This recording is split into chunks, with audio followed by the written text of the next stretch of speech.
Bom dia pessoal, vamos chegando aí, o pessoal vai entrando, tá? Pra gente começar a aulinha de hoje. Hoje a gente vai falar um pouquinho sobre radioatividade. Deixa eu até deixar escrito aqui, ó, quando vocês já vão entrando, tá? Então a gente vai falar um pouquinho hoje.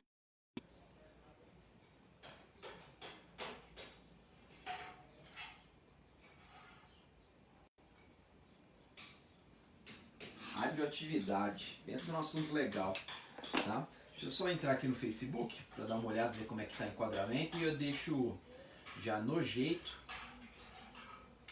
para a gente poder eu responder mais rápido aí, caso tenha alguma pergunta, alguma comentário, tá? Acho que dá pra ver, pessoal, só pra explicar aqui, tá um barulhinho, né? O vizinho tá reformando a casa e o pedreiro tá bem do lado da janela do meu quarto, quebrando o chão, sei lá porque ele tá fazendo. Então, vai ter alguns barulhinhos, assim como, né, tem também, é claro, o nosso papagaio aí do lado também, que ele faz um barulhinho. Né? Mas assim, de lá tá fechada, mas não dá pra fazer nada quanto a isso, tá? Eu só deixei um pouquinho meio de lado mesmo a câmera, tá? Para que o reflexo da luz não saia aqui na TV. Então vamos lá, vamos começar aí. Acho que já tá, o enquadramento está legal, tá? Eu tô observando aqui, deixa eu só desligar o som.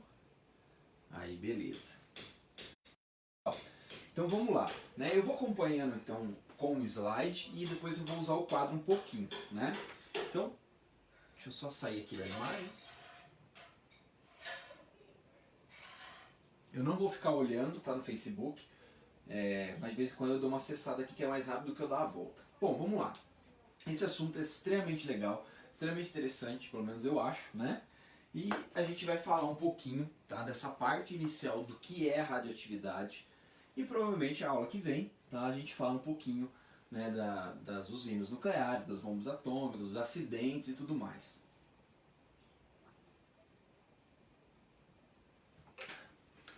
Então vamos lá.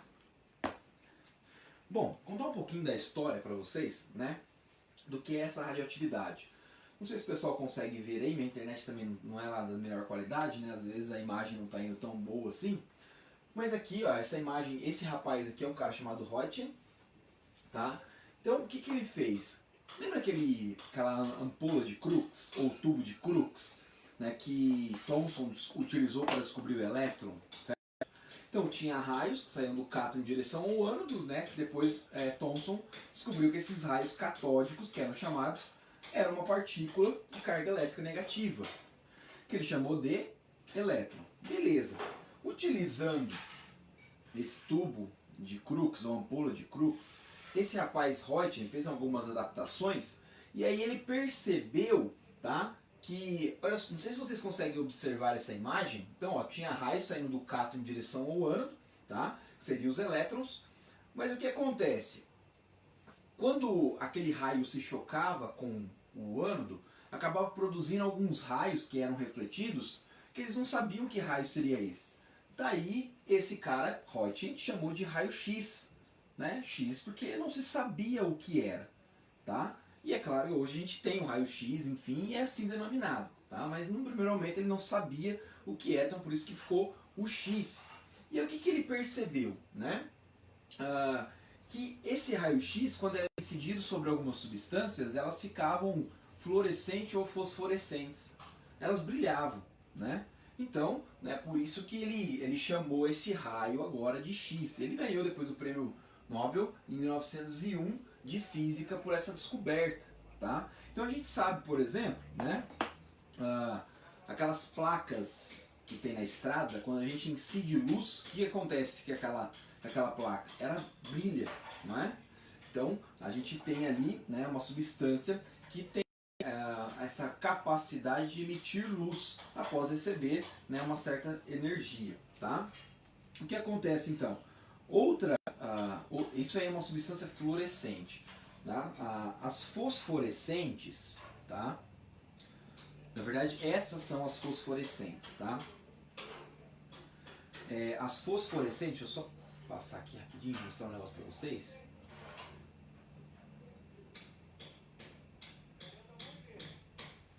Eu não achei aqui a imagem. Bom, mas as fluorescentes é das placas que tem nas estradas. Ou seja, a gente incide luz, ela brilha. E quando a gente cessa a luz, tá, ela para de brilhar, certo? Beleza. As fosforescentes é aquelas substâncias que tem nas ponteiras dos relógios, de alguns, é claro, ou naqueles interruptores antigos, que quando a gente incide luz, por exemplo, ele brilha, depois que a gente cessa a luz, né, fica emitindo luz durante um tempo. Então os relógios fazem isso. Tem alguns relógios que tem a pontinha, né, que tem essa substância fosforescente, então no claro, beleza, ele emite luz, a gente talvez não perceba isso, mas quando a gente vai para um ambiente escuro, você vê os pontinhos do relógio. Então ele fica emitindo luz durante um certo tempo. Mesma coisa acontece com aqueles interruptores um pouco mais antigos, né, que é amarelinho. Da minha casa é assim ainda, é amarelinho, então à noite ele fica aí emitindo luz durante um certo período de tempo. Tá? Essa imagem aqui é famosa, tá? Porque é a mão da esposa dele, né? A esposa dele colocou essa mão sobre alguma substância que emitia raio-x e acabou manchando uma placa fotográfica. Então reparem só que essa mancha aqui no dedo dela é um anel que ela utilizava. Então, claro, hoje a gente vai lá, faz exame,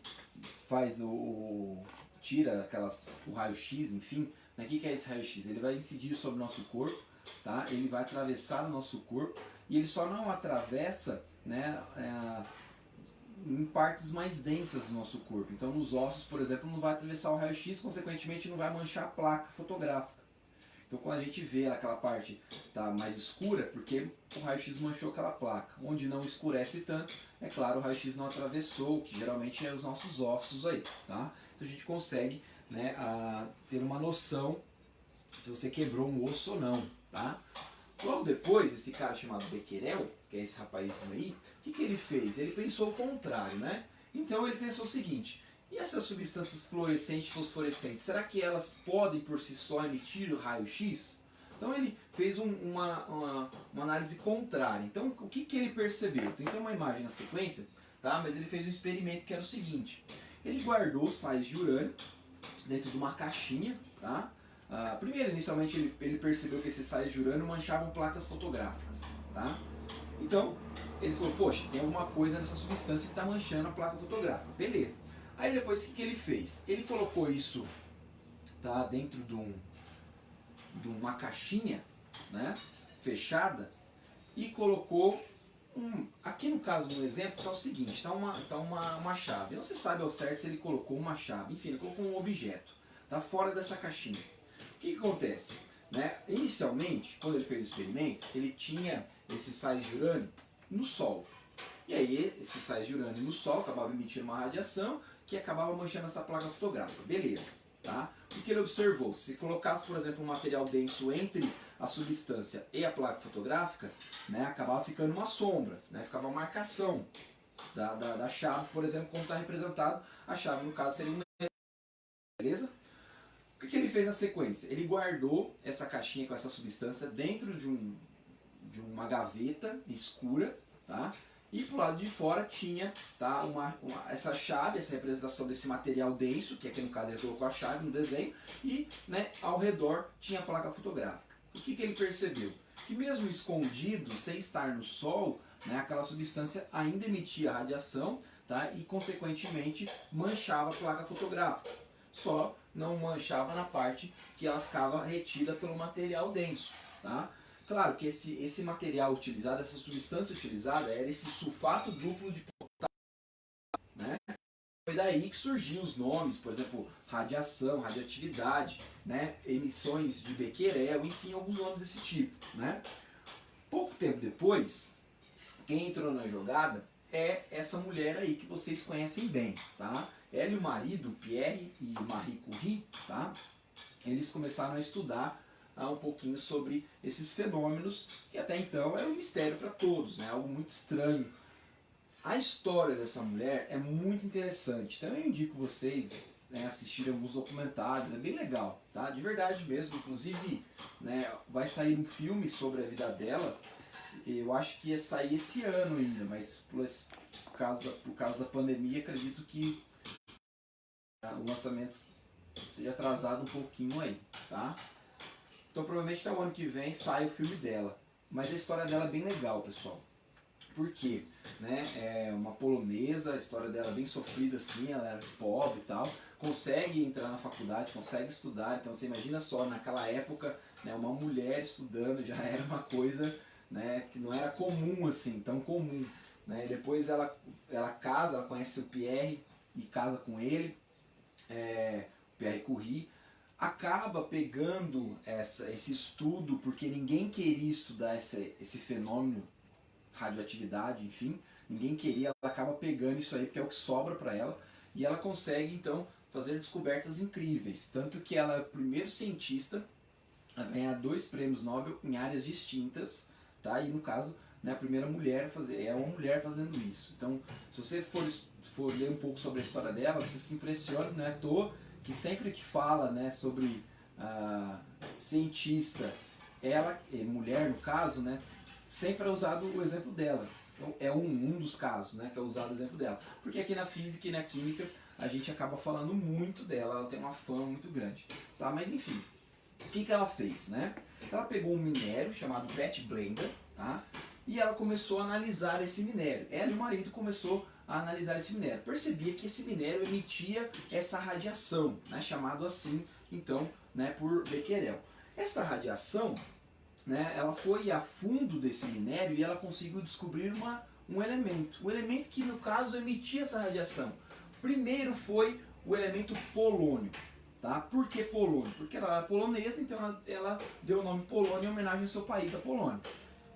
O que ela percebeu? Que o polônio ele emitia 400 vezes mais radiação do que o próprio urânio, que já era conhecido devido àqueles sais de urânio utilizados por Becquerel.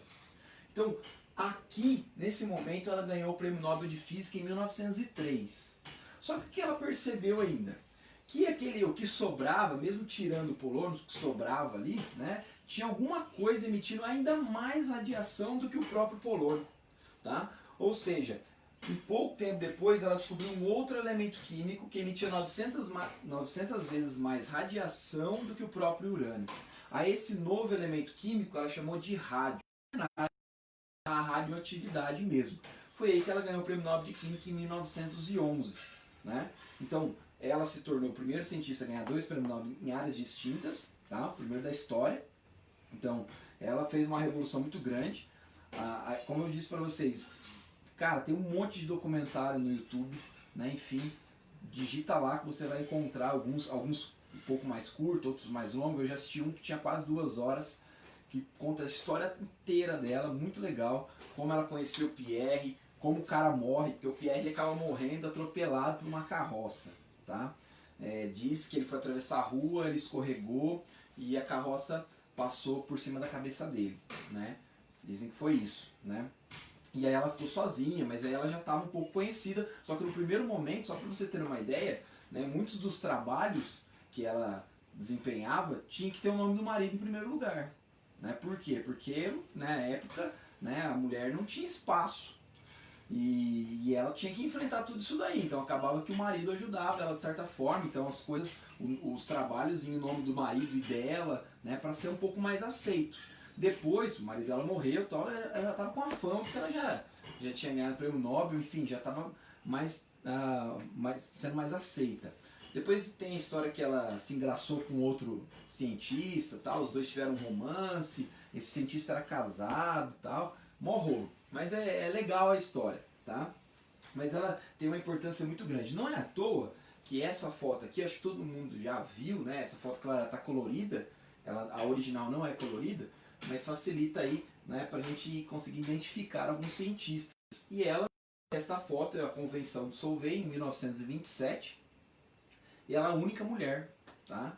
Então olha só que interessante, ela tá aqui, ó, né? Ela morre cedo, se for ver, né? Ela morre, agora eu não me recordo a idade, mas não passa de 50 e poucos anos. Não sei se foi no final, foi próximo de 50 anos, ou 54 mais ou menos, entre 47 e 54. Eu tô com esse número na cabeça aí, tá? Mas ela morreu jovem, de certa forma, tá? Porque o que ela fazia? Quando ela estudou radioatividade, né, ela pegava, ela construiu uma máquina de raio-x e ela colocou no caminhãozinho dela e partia para a guerra. Tá? Olha que loucura. Né? Então ela ia na guerra e fazia, né, a análise de raio-x com os soldados que tinham levado um tiro, quebrado uma perna, para identificar onde estava a bala, né, para tentar salvar esses soldados feridos. Tá? Claro, como ela ficou muito tempo, né, em exposição direta com essas substâncias radioativas, ela desenvolveu um câncer e acabou morrendo por isso. Tá? Tem as filhas dela.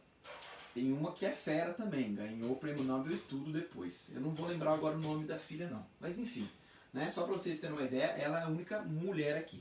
Mas, tá bom, a história, vocês podem assistir alguns documentários que é bem interessante, tá?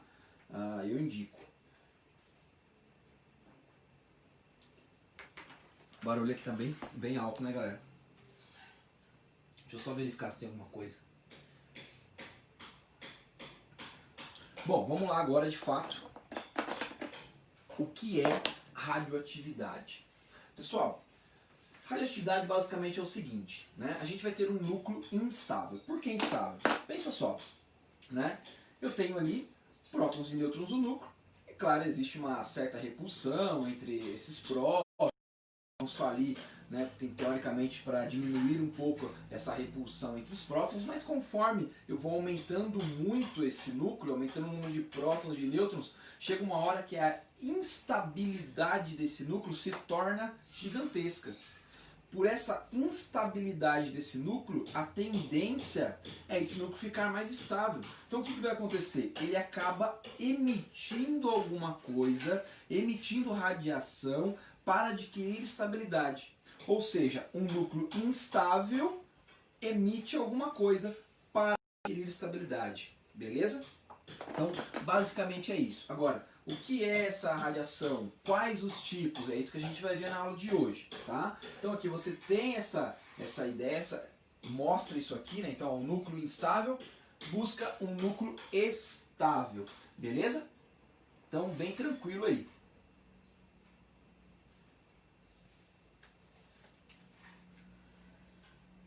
Ó, só para vocês terem uma noção, então vamos só escrever isso aqui, ó.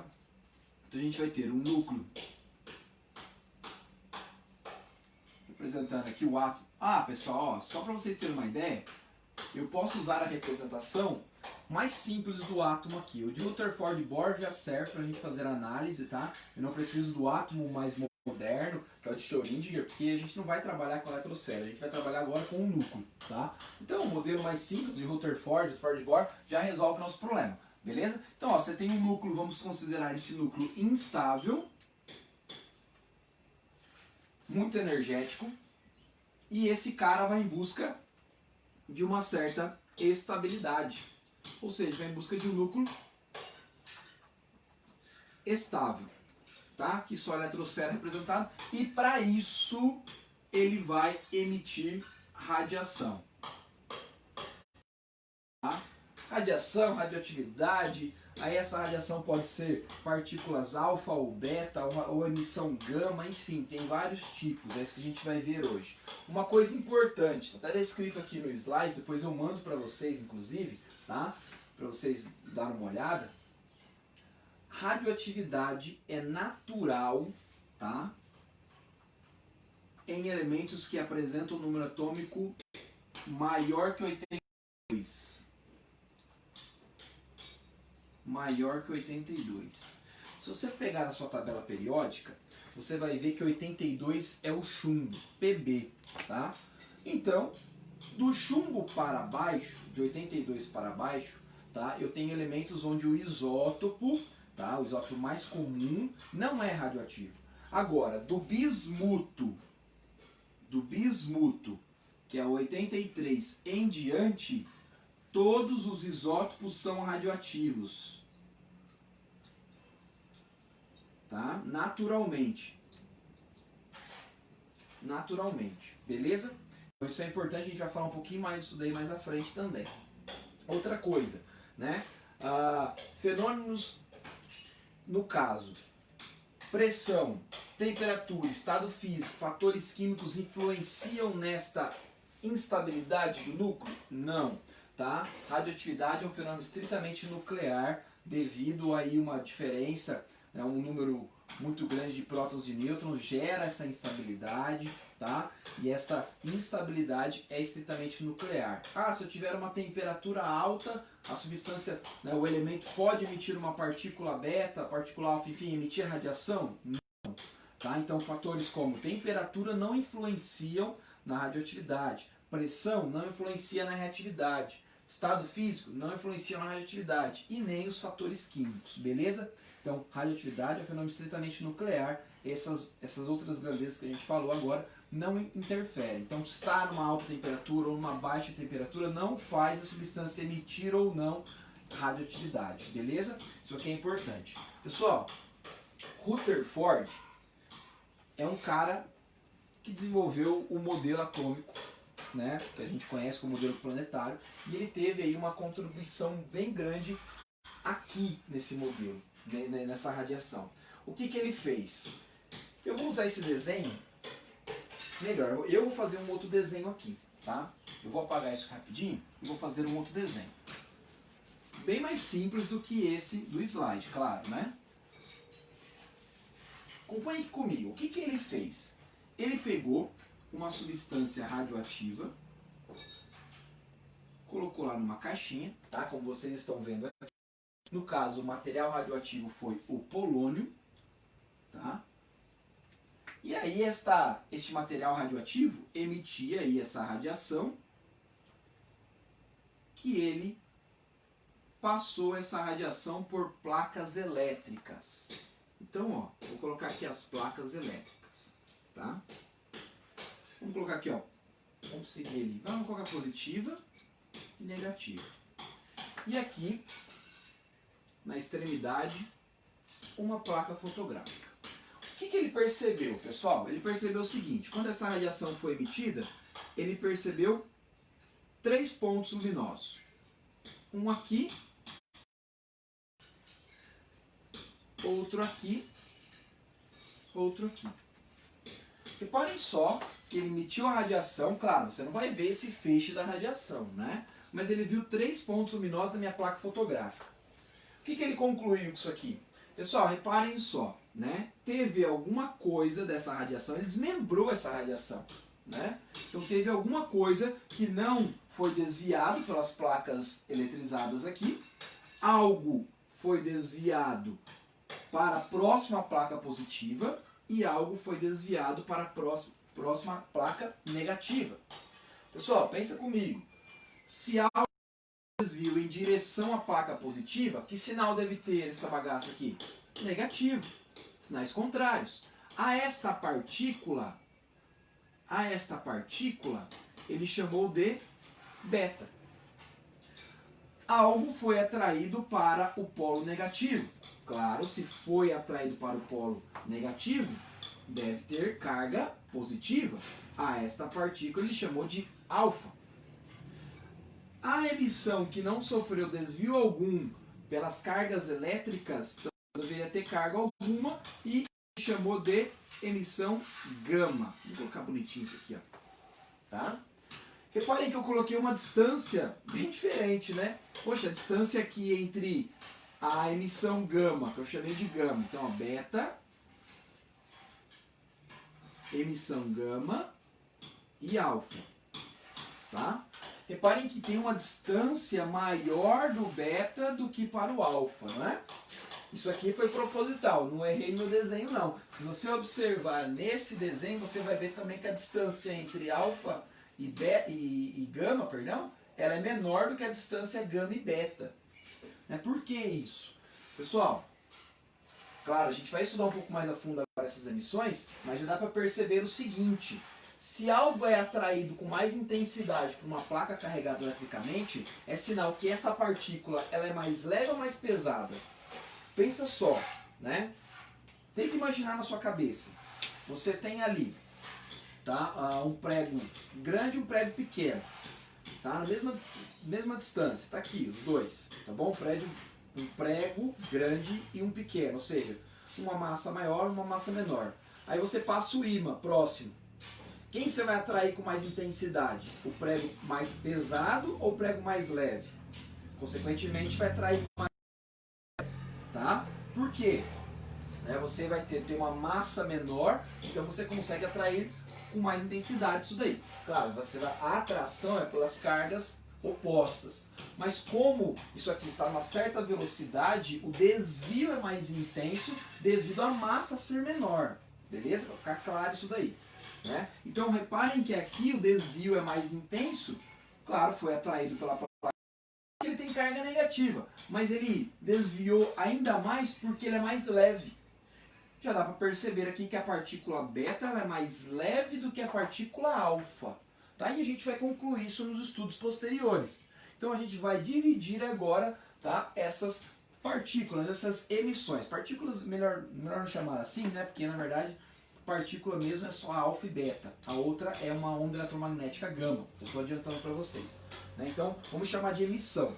Começar aí primeiro com a emissão alfa. Então eu vou apagar aqui e a gente vai escrevendo, né, algumas coisas que talvez vocês não estão enxergando bem ali, que está pequeno, né?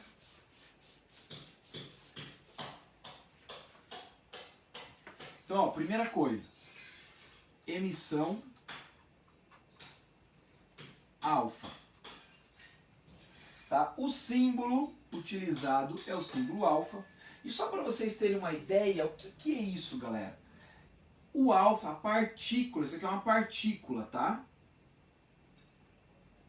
Então, ó, o que a gente tem que pensar? O núcleo está instável, está naquela instabilidade danada. O que acontece? Ele quer buscar estabilidade. De repente ele manda para fora alguma coisa. O que é esse alguma coisa? Ele vai mandar para fora uma partícula alfa. A partícula alfa ela contém, tá, 2 prótons e mais 2 nêutrons. Aí você fala, oxe, então eu posso pensar que essa partícula alfa, na verdade, ela é 2 prótons e 2 nêutrons? É isso aqui que ele vai estar mandando embora. Na verdade, isso aqui é quem? É o núcleo do hélio. É o núcleo do elemento hélio. Claro, por que o núcleo do elemento hélio, pessoal? Porque não tem elétrons. E o que a gente percebe? Se eu tenho 2 prótons, o número atômico é 2.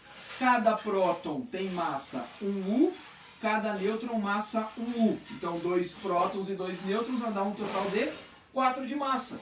Reparem que o símbolo alfa representa esta partícula alfa emitida. E ela tem 2 de carga e 4 de massa. Pessoal, 2 de carga. Por quê, pessoal? Olha só, cada próton não é carga mais 1. Esta partícula alfa ela tem carga mais 2. Devido aos prótons. O nêutron não interfere em relação à carga porque ele não tem carga. Agora, em relação à massa, reparem que se eu somar cada próton é 1U, 2 prótons, 2U. Cada nêutron também é 1U. 2 nêutrons mais 2U vai me dar 4U. Esta partícula alfa emitida, ele tem 4 de massa e 2 cargas positivas, devido aos 2 prótons. E a gente representa dessa forma. Reparem que isso aqui, alfa, partícula alfa, 4 de massa, 2 de carga. Isso vai ser importante mais à frente, para as leis da radioatividade. Tá? É bem tranquilo, pessoal. Você só precisa saber ter algumas noções aí, tá? Que a gente aplique isso aí tranquilamente. Beleza? Partícula alfa, ela tem algumas características. É uma partícula muito ionizante, tá?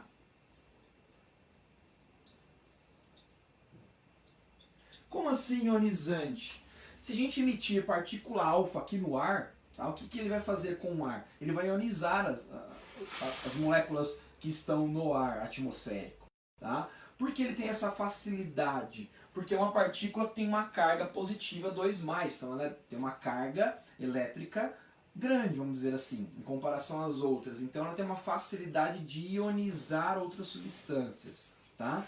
Até que esse aparelho que vocês estão vendo aqui, tá, é um chamado contador Geiger, né? Sabe aqueles dos filmes? Então quem está assistindo, quem já assistiu, né, Chernobyl, eu estou assistindo inclusive, tá? Depois de muito tempo, o pessoal sempre me fala desse seriado Chernobyl, que é bem legal, e realmente é bem legal, que vai contar a história do acidente de Chernobyl, né? Então você vê em alguns filmes, enfim, o pessoal passando com um aparelhinho, e esse aparelhinho vai emitindo alguns estalinhos. E quando você chega próximo de uma emissão radioativa, esse aparelho começa a fazer muitos estalos, né? Como é que funciona esse aparelhinho, pessoal? Dá uma olhada aqui. O que a gente tem? Eu vou tentar desenhar para vocês, para ficar um pouco maior. Então, ó, tá vendo essa região, esse equipamento? Ele é o seguinte, é um tubo.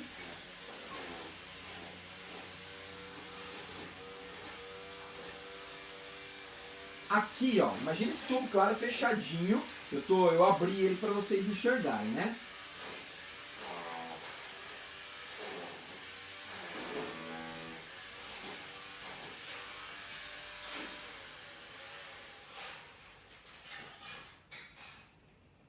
Ah, tá bonitinho aí até, ó.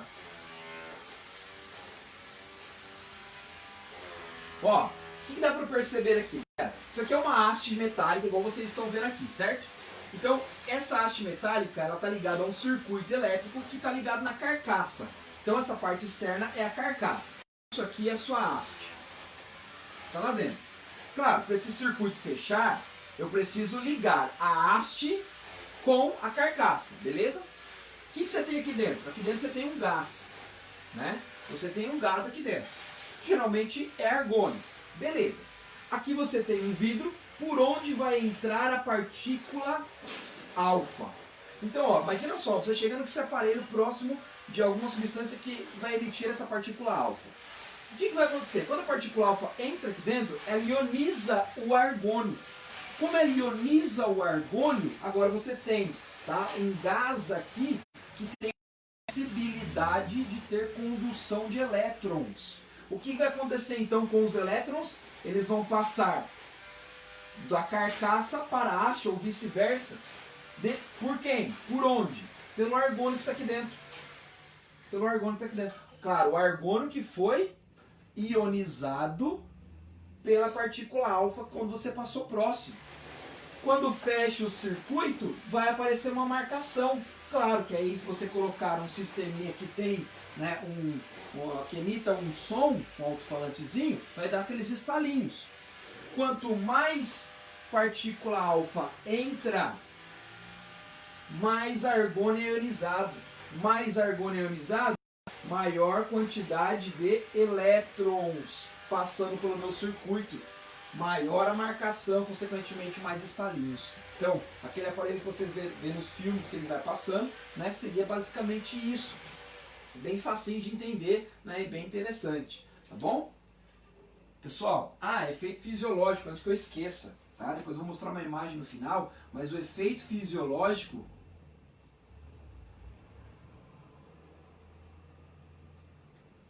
é de certa forma baixo, tá? Mas fala, como assim baixo? Essa radiação, ela vai, como ela é em comparação com as outras, tá? Que a gente vai trabalhar aqui, são 3: alfa, beta e gama, né? Então, em relação às 3, a alfa, ela é a menos energética, vamos dizer assim, tá?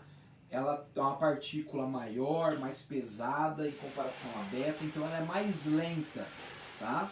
Como ela é mais lenta, só para vocês terem uma ideia, vou mostrar aqui, né? Ela vai ter em torno aí de 5 a 10% da velocidade da luz. Poxa, mas é rápido pra caramba, né? Ela vai atingir na sua pele, provavelmente ela vai parar ali, tá? Vai machucar a sua pele. Então você tem um efeito fisiológico em comparação às outras baixo, porque ela vai atingir a sua pele e vai causar uma queimadura severa, tá? Então ela poderia parar aí numa folha de papel, né, num material mais rígido ali, né, mais denso, pararia tranquilamente. Beleza. Agora, outras partículas, no caso, como a partícula beta, então a gente tem a sequência partícula beta. Vou apagar isso aqui agora, viu? Porque eu vou precisar do quadro. Então, ó, rapidinho. Vou fazer o mesmo esqueminha, tá?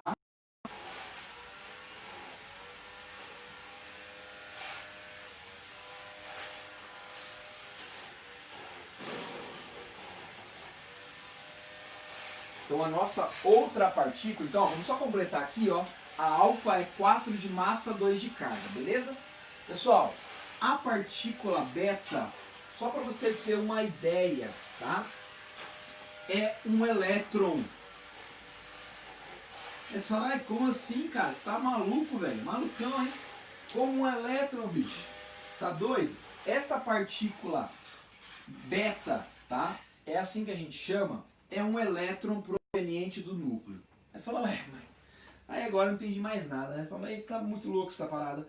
Como que eu aprendi até agora que no núcleo eu tenho prótons e nêutrons, na eletrosfera eu tenho elétrons, você vem e me fala que pela instabilidade nuclear, essa instabilidade, puf, tá mandando um elétron. Da onde saiu esse elétron? Do núcleo?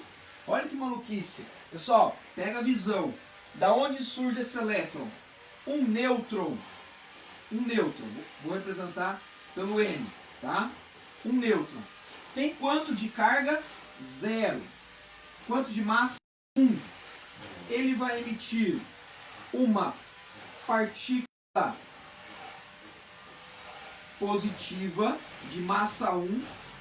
Essa partícula positiva de carga mais 1 e de massa 1 é o próton. Vou escrever aqui embaixo, ó. Nêutron. Emite um próton. Na verdade não é que emite, tá? Ele vai se decompor em um próton, um elétron, lembrando que o elétron tem carga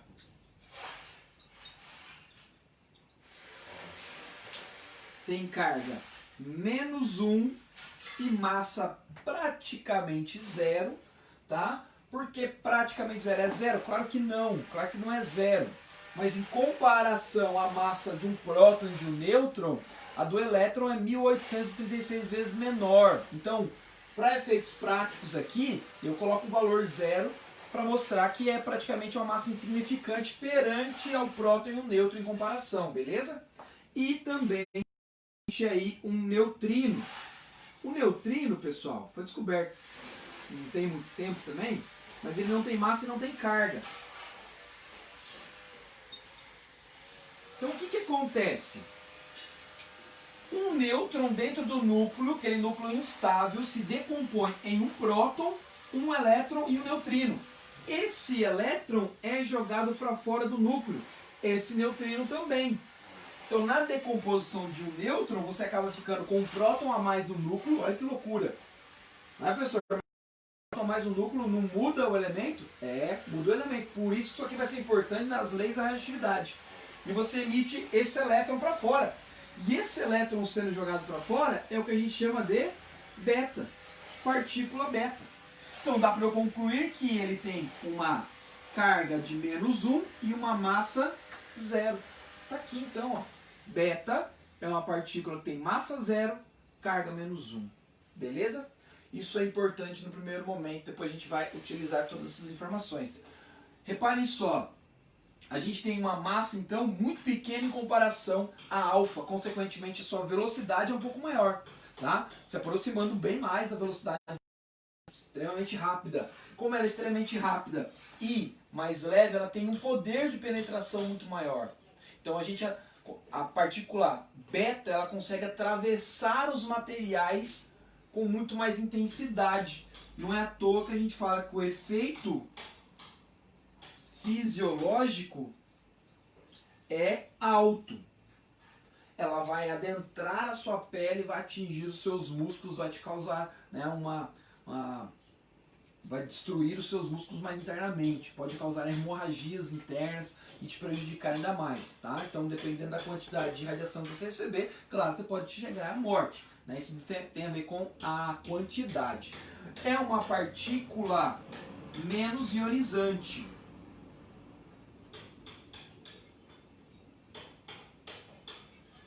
Menos ionizante, é claro, por quê? Porque a carga dela agora é menor, né? Você tem o alfa que é 2+, enquanto que a beta é menos 1, tá? Então a carga elétrica sendo menor, a capacidade de ionizar também é menor. Por isso que é uma partícula um pouco menos ionizante do que a alfa, beleza? Tranquilo? Então tem que ter aqui pra gente perceber, né? Um nêutron se transforma em um próton, beta e o neutrino. Esse beta é nada mais do que um elétron. E para terminar aqui, pessoal, a emissão gama. Ah, lembrando, né? Não escrevi aqui, ó, mas isso aqui é uma partícula também.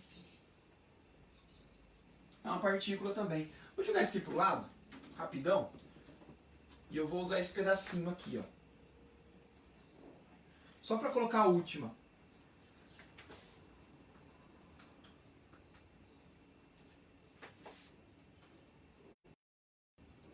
Emissão gama. Então a gama a gente vai representar pelo símbolo gama, tá? E olha só, pessoal, isso aqui não é uma partícula, e sim uma onda. Onda eletromagnética. Tá? Temos aí uma onda eletromagnética, não tem massa, não tem carga. Então, ó, já dá para perceber aqui a diferença em relação a essas partículas e como que a gente vai representar, beleza? Então você vai ver que nas equações vai aparecer esses símbolos aqui. Como também vai aparecer o símbolo do próton dessa forma, o do nêutron dessa forma, entre outros, e a gente vai se acostumar com isso. Então não tem, né, muita dificuldade em relação a isso não. Pessoal, isso aqui é uma onda eletromagnética de uma frequência altíssima, tá? Onde o comprimento de onda é pequeno. Se é uma onda eletromagnética, o comprimento de onda cada vez menor, a frequência é cada vez maior, tá? Porque, é claro, essa emissão gama ela vai viajar aí na velocidade da luz, aproximadamente a velocidade da luz, tá? Então, você tem uma velocidade extremamente alta e aí você tem uma frequência maior devido ao comprimento de onda ser menor. Então isso aqui é uma emissão muito energética.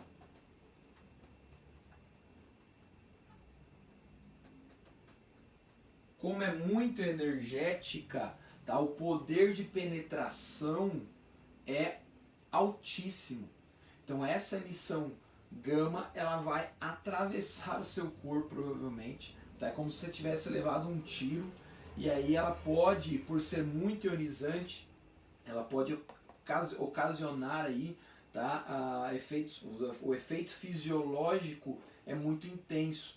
Ela pode ocasionar aí, tá, hemorragias internas, né, alteração, destruição de células, alteração do DNA, né, você ter, né, futuros problemas também, né, como desenvolver um câncer, por exemplo, tá, ter aí, nascer aí descendentes com problemas também congênitos, tudo isso devido à alteração, né, e a DNA, enfim, devido a essa emissão gama que você vê.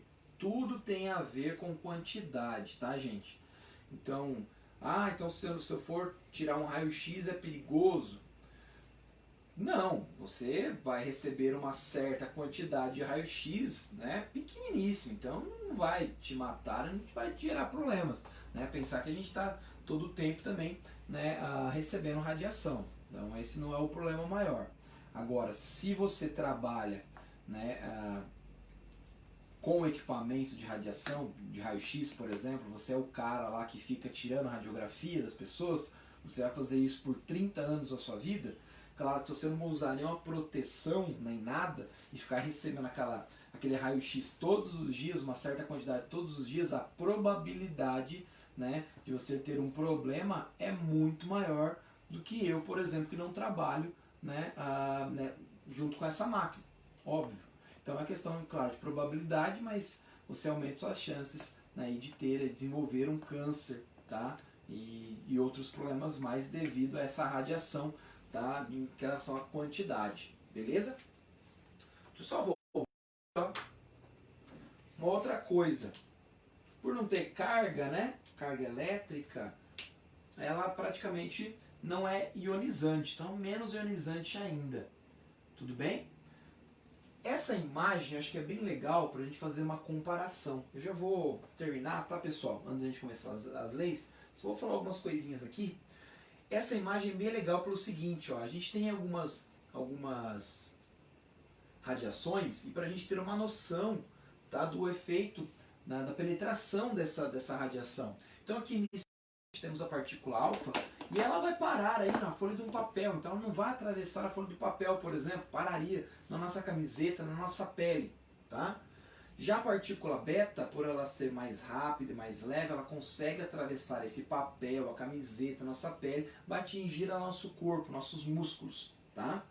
Então, já o raio-x, ele atravessa o nosso corpo com mais facilidade, né, à toa que é utilizado para fazer então alguns exames, né, médicos, e aí ele vai parar aí em materiais densos, como o aço, tá, o concreto, uma parede, por exemplo, dependendo da densidade. Não é à toa que esse rapaz que trabalha com a máquina de raio-x, como eu falei para vocês, ele, quando você vai tirar raio-x, ou ele sai da sala, tá, ou ele fica atrás de uma parede, né? Alguns, né, não sei se você já foi tirar raio-x, por exemplo, da mandíbula, alguma coisa do tipo assim, dos dentes, né? Geralmente a máquina é pequena, né, só para tirar do seu rosto ali, mas você utiliza um colete de chumbo, tá? Que ele é uma proteção. Então, geralmente o rapaz ou sai da sala ou ele fica atrás de uma parede que contém ali, né, um material, um metal, como o chumbo, por exemplo, né, para evitar que ele fique recebendo essa radiação ao longo dos anos, como eu falei para vocês. Depois a gente tem o raios gama, que ele tem, né, ele é muito energético, então ele atravessa com facilidade o nosso corpo, só vai parar aí em 20 centímetros de concreto ou 5 centímetros de chumbo, tá? Então, pode ficar tranquilo se você chegar do lado de uma usina nuclear, por exemplo, como lá de Angra dos Reis, se for visitar. Se você chegar do lado de fora, você não vai identificar radiação alguma, tá? Por quê? Porque essa usina ela é toda protegida com concreto, com aço, materiais para evitar que, se caso ocorra algum problema, algum acidente, essa radiação acabe escapando, tá? No caso, é claro que existem vários tipos de acidentes, a gente vai até falar de alguns, beleza? Só pra gente ter uma noção. Pessoal, eu vou ver se tem alguma pergunta aqui. Eu sei que é muito rápido. Oh, Arnaldo, cara. Saudade, Arnaldo. Pô, quanto tempo, bicho. Quanto tempo, Arnaldo. Que massa, cara.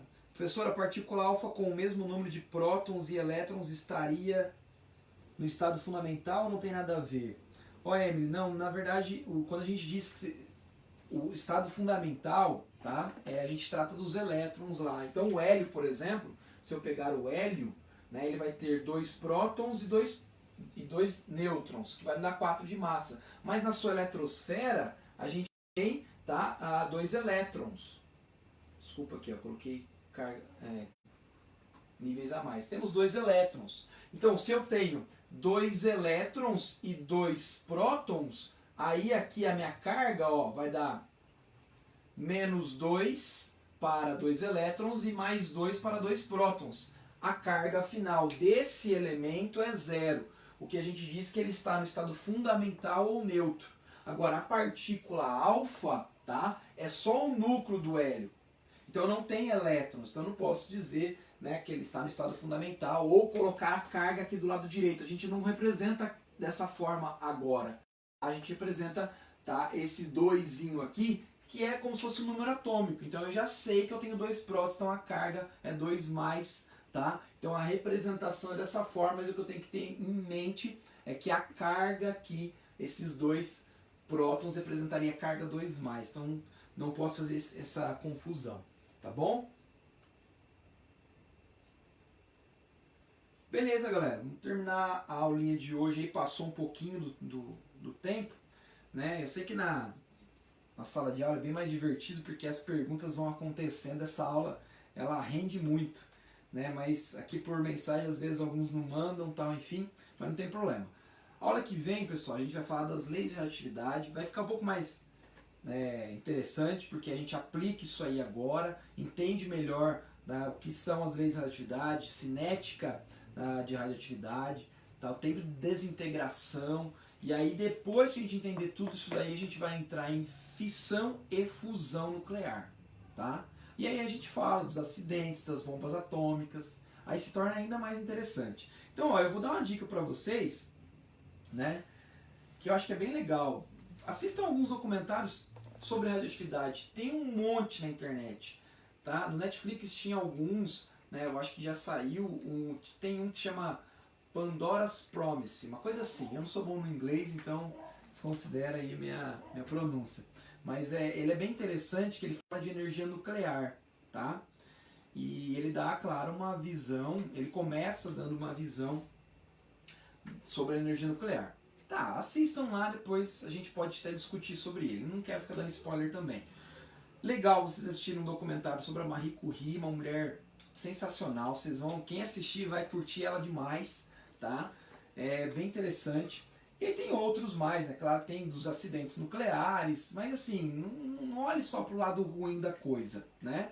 A energia nuclear também é interessante, né? Muitos países, a matriz energética, a gente vai falar sobre isso, a matriz energética é quase 70% da matriz energética do país é através da energia nuclear, então é um negócio importante, não faz muito tempo, tá? Então começou ali 1900 e pouquinho com alguns cientistas, né? E o desenvolvimento foi se dando até chegar, né, na bomba nuclear, que aí, né, onde a gente acaba tendo uma visão dessa energia nuclear, uma visão um pouco mais perigosa, tá? Mas é algo interessante. Estou assistindo também o seriado Chernobyl, legal, tá? Conta aí, né, a história do acidente, então o lado político do negócio, bem interessante também, estou gostando. Estou no terceiro episódio, são só 5, só que cada episódio é de 1 hora, né? Estou no terceiro, parei na metade onde eu não consigo assistir tudo, mas bem interessante também. Galera, falei demais, né? Mas assim, a gente vai conversando bastante, você vai ficando bem interessante, né, nas próximas aulas quando a gente trazer esses assuntos aí à tona, beleza? Grande abraço para vocês, né? Aproveita o final de semana, tá? E até mais, até semana que vem. Valeu, galera. Obrigado.